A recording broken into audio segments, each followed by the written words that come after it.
The purpose of this video lecture is to learn about cardiac output and the factors affecting cardiac output. To begin, let's define cardiac output, abbreviated CO. Cardiac output is defined as the rate at which a ventricle pumps blood. The units are expressed as liters per minute. The normal cardiac output is 5 liters per minute. Cardiac output can be calculated by multiplying heart rate times stroke volume. Let's talk about each of these variables. First, heart rate. Heart rate is measured as beats per minute, abbreviated BPM. The average heart rate is about 70 beats per minute. The heart rate is set by the SA node. Second is stroke volume. Stroke volume is the volume of blood pumped per beat or stroke, and that's about 70 milliliters per beat. The abbreviation for stroke volume is SV.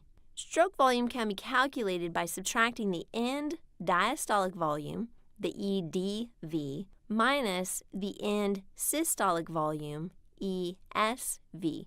So let's go ahead and define these terms.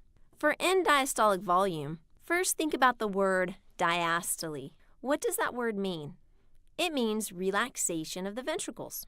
And we use the word end, so end diastolic is the end of relaxation, which is right before the heart muscle contracts.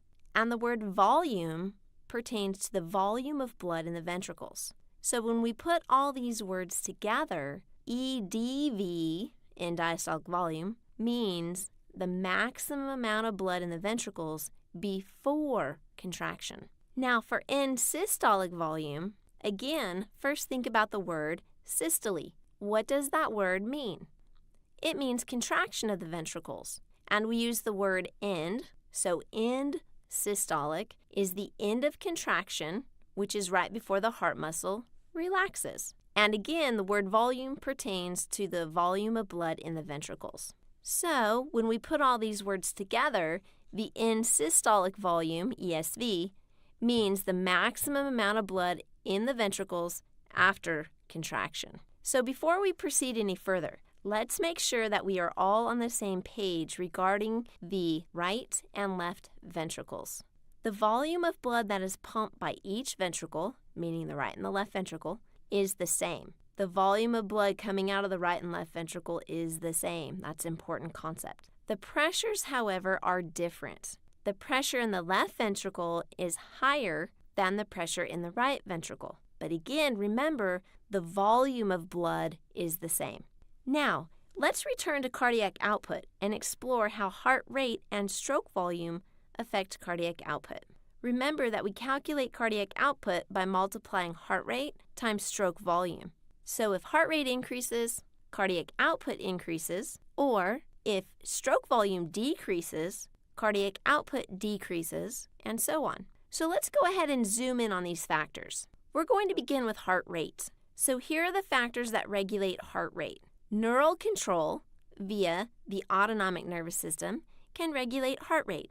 More specifically, the parasympathetic nervous system will lower heart rate, while the sympathetic nervous system will raise heart rate. But it's not just the autonomic nervous system that regulates heart rate. Hormones are also involved. These hormones include epinephrine, which you already know is released as a result of sympathetic stimulation, but there is also thyroid hormone. Thyroid hormone actually enhances the effects of epinephrine. So if you have chronic hyperthyroidism, meaning an abnormally high level of thyroid hormone, this can actually weaken the heart because thyroid hormone not only increases heart rate, it also increases force of contraction. Those are the factors that regulate heart rate. In a separate video, we will discuss the mechanism for the sympathetic and parasympathetic effect on heart rate. So now, let's focus on stroke volume. Stroke volume is regulated by two different factors, the end diastolic volume and ventricular contractility. So let's focus on end diastolic volume first. Remember to always define the terms. This will help you a lot. So end diastolic volume is the maximum amount of blood in the ventricles before contraction. This is influenced by Starling's law.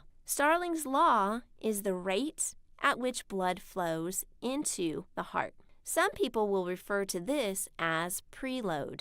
So if I increase the rate of blood flow into the heart, that means I have increased venous return. If I increase venous return, that will increase end diastolic volume.